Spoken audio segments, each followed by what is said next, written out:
Hello everyone and welcome back to another video from AI Basics. In this video, I'm going to show you how to change your password on Bria AI. So let's get started right away. First of all, open up your web browser and then in the address bar type in bria.ai and press enter. You will then be taken into the official Bria AI website. Now from the homepage, click on Get Started at the top right corner and you will be taken into the sign up portal.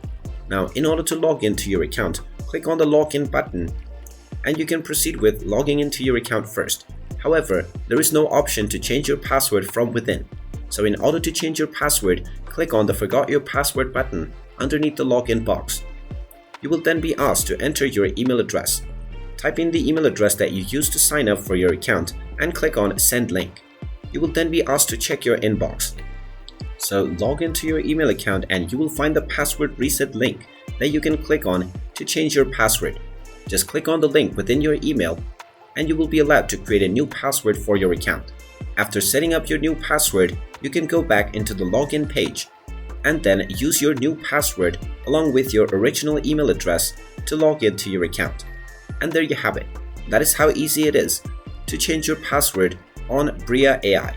If you find this video helpful, make sure you hit that like button and subscribe to our channel if you haven't done so already. Also ring that notification bell to never miss another update from us. Thank you for watching and I will see you again in the next video.